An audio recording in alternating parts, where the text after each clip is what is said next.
कौटिल्य का मंडल सिद्धांत। यह बीए फर्स्ट ईयर राजनीति विज्ञान के सेकंड पेपर प्रमुख भारतीय राजनीतिक विचारक से संबंधित है। मैं डॉक्टर मोहनलाल गोस्वामी। मंडल सिद्धांत को हम इस चित्र के माध्यम से समझेंगे। कौटिल्य ने अन्य राज्यों के साथ संबंधों का विस्तार से वर्णन किया। इसे मुख्य रूप से दो भागों में बांटा जा सकता है, सैद्धांतिक पक्ष व व्यवहारिक पक्ष। सैद्धांतिक पक्ष में तीन रूप शामिल हैं: मंडल सिद्धांत, षड्गुण नीति व नीति के चार उपाय। इन तीनों के अलग अलग तीन वीडियो हैं। मंडल सिद्धांत। कौटिल्य ने अन्य राज्यों के साथ संबंधों के लिए मंडल सिद्धांत प्रस्तुत किया।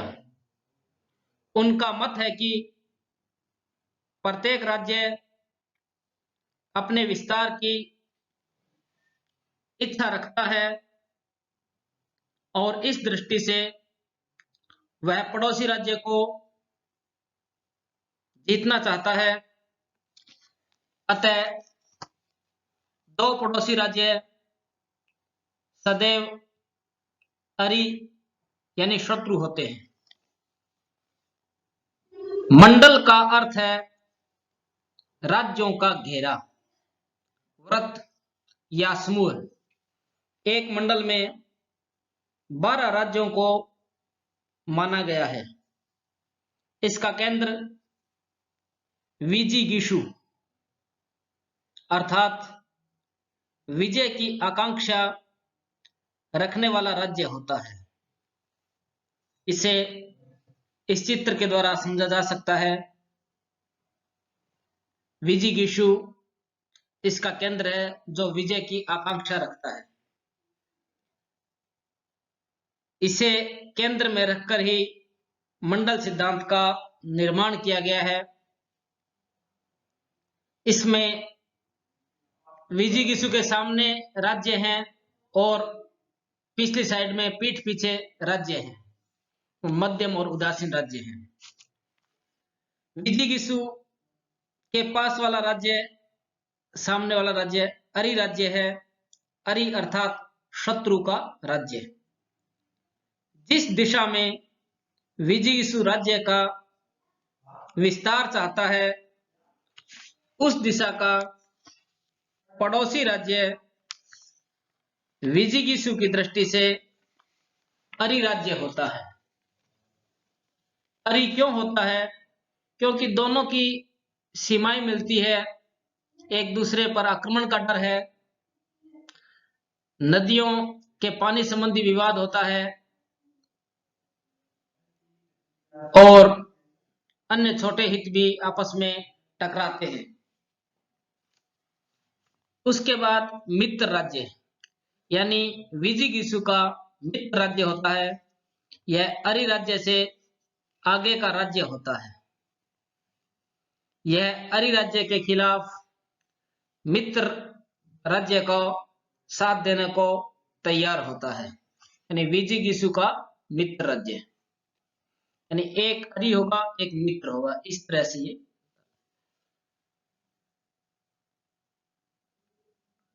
अरि मित्र, अरि यानी शत्रु का मित्र है। यह मित्र राज्य से आगे का राज्य है और यह अरि राज्य का मित्र होता है। अतः इसे अरि मित्र राज्य कहते हैं, यानी शत्रु का मित्र है तो दोनों आपस में मित्र हुए और विजिगीषु के शत्रु हुए। उसके बाद जो राज्य आएगा वो मित्र होगा, इसके बाद होगा वो शत्रु होगा। तो मित्र मित्र राज्य, यह अरि मित्र से आगे का राज्य है। यह मित्र का मित्र होता है, यानी मित्र मित्र का मित्र, वह विजिगीषु का मित्र माना गया है। उसके बाद है अरि मित्र मित्र। यह मित्र मित्र राज्य से आगे का राज्य है। यह अरि मित्र का मित्र होता है। अतः विजिगीषु की दृष्टि से अरिमित राज्य कहा जाता है। यह युद्ध की स्थिति में विजिगीषु के विरुद्ध अरि राज्य का साथ देता है। ये हुए इसके सामने वाले राज्य। अब दूसरी तरफ राज्य पिछली साइड में पीठ पीछे के, ये एक सुविधा के लिए वर्णन किया गया है कि बिल्कुल लाइन में होंगे राज्य, जैसे चित्र में देख रहे हैं, परंतु ये थोड़े टेढ़े मेढ़े तिरछे भी हो सकते हैं, भौगोलिक स्थिति थोड़ी अलग हो सकती है। इसमें भी वही तरीका है, एक जो राज्य होगा पड़ोसी वो शत्रु होगा, अरि होगा, उसके बाद मित्र, फिर अरि मित्र होगा, फिर मित्र का मित्र होगा, यानी एक मित्र एक शत्रु, पड़ोसी शत्रु उसके बाद मित्र। उसमें पहला है पाशनिग्रह राज्य। विजिगीषु राज्य से पीठ पीछे की दिशा वाला पड़ोसी राज्य है। विजिगीषु राज्य का शत्रु राज्य होता है, यानी अरि होता है, जैसे सामने अरि होता है वैसे ही पीठ पीछे अरि होता है। यह संभव है कि विजिगीषु अरि राज्य पर आक्रमण करे तो पीछे से यह विजिगीषु पर आक्रमण कर दे, यानी एक तरफ अरि राज्य आक्रमण करे तो पाशनिग्रह पीछे से आक्रमण कर दे। भारत के संदर्भ में समझें तो चीन और पाकिस्तान, यानी एक राज्य एक साइड से आक्रमण करे तो दूसरा दूसरी साइड से आक्रमण करने की संभावना होती है। फिर आक्रांत, पीठ पीछे का मित्र, यह मित्र होता है आक्रांत। पाशनिग्रह राज्य के पीछे की ओर स्थित इसके पड़ोसी राज्य को आक्रांत राज्य कहा जाता है। यह राज्य पाशनिग्रह का शत्रु और विजिगीषु का मित्र होता है। यानी पहले वाला पाशनिग्रह शत्रु, आक्रांत मित्र, फिर पाशनिग्रह सार, इसमें पाशनिग्रह में सार जुड़ गया, फिर ये शत्रु हुआ। पाशनिग्रह सार, यह आक्रांत के पीछे स्थित राज्य विजिगीषु का शत्रु होता है, पीठ के शत्रु का मित्र होता है। फिर आक्रांत में आक्रांत सार जोड़ दिया, इसमें देखिए आक्रांत आक्रांत सार, पाशनिग्रह सार, आक्रांत सार। यह आक्रांत व विजिगीषु का मित्र राज्य होता है। तो पीठ पीछे की तरफ आक्रांत और आक्रांत सार, ये मित्र, पाशनिग्रह सार शत्रु। सामने अरि मित्र ये शत्रु, और मित्र ये उसके मित्र हुए। फिर है मध्यम राज्य। इस चित्र में देख सकते हैं कि मध्यम राज्य ऐसा है जिसकी सीमाएं दोनों राज्यों से मिल रही है, विजिगीषु से भी और अरि राज्य से भी इसकी सीमाएं मिलती है, और ये इन दोनों से शक्तिशाली होता है। यह दोनों की सहायता में समर्थ है। विजिगीषु को प्रयास करना चाहिए कि इसकी सहायता ली जाए।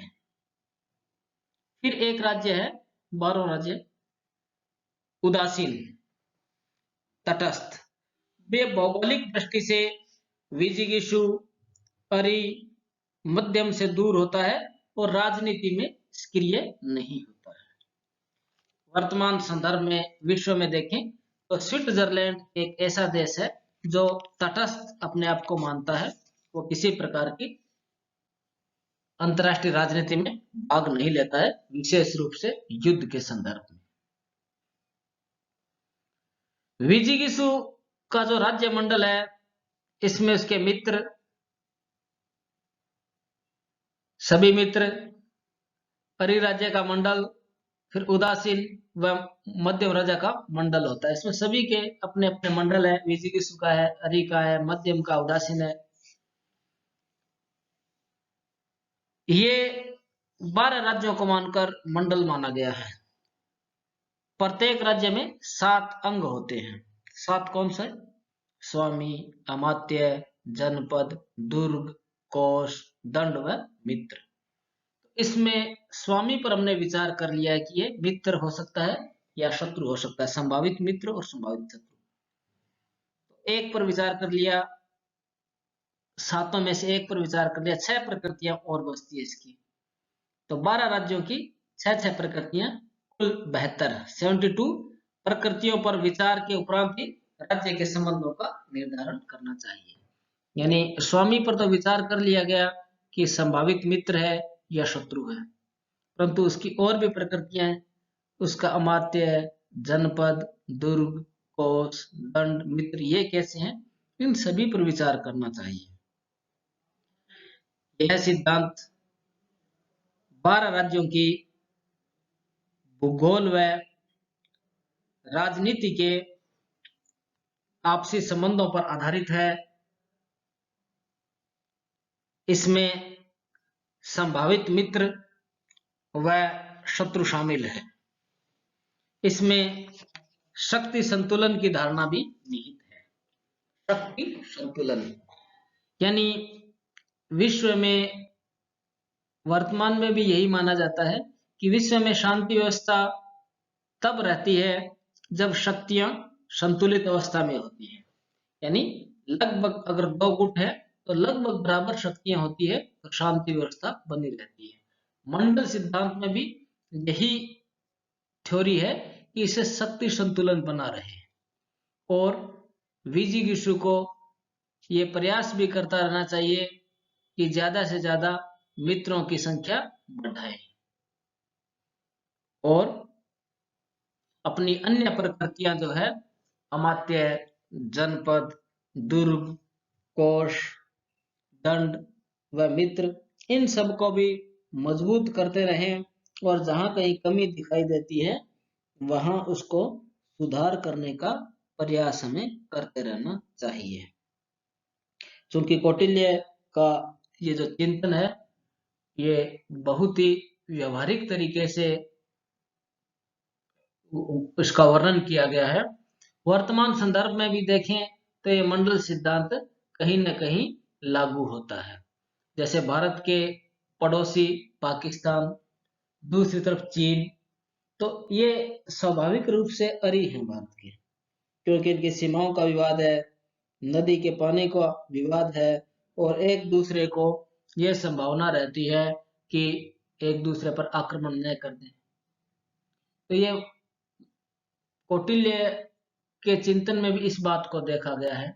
पाकिस्तान से आगे ईरान है, अफगानिस्तान है, तो ये भारत के स्वाभाविक मित्र हो सकते हैं। तो इस प्रकार कौटिल्य ने बहुत ही व्यवहारिक दृष्टि से इसका वर्णन किया है, जो कहीं न कहीं आज भी विश्व में लागू है। इसके अलावा षड्गुण नीति है, उसका अलग वीडियो है जिसमें संधि, विग्रह, यान, आसन, संश्रय, द्वैधी भाव का वर्णन किया गया है।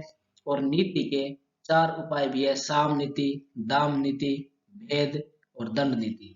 दंड जो है वो सबसे अंत में आती है। और दूसरे राज्यों के व्यवहारिक पक्ष भी है, इसमें दूत व्यवस्था होती है, राज्यों में दूत भेजे जाते हैं। दूत 3 प्रकार के होते हैं, निसृष्टार्थ, परिमितार्थ और शासनहार।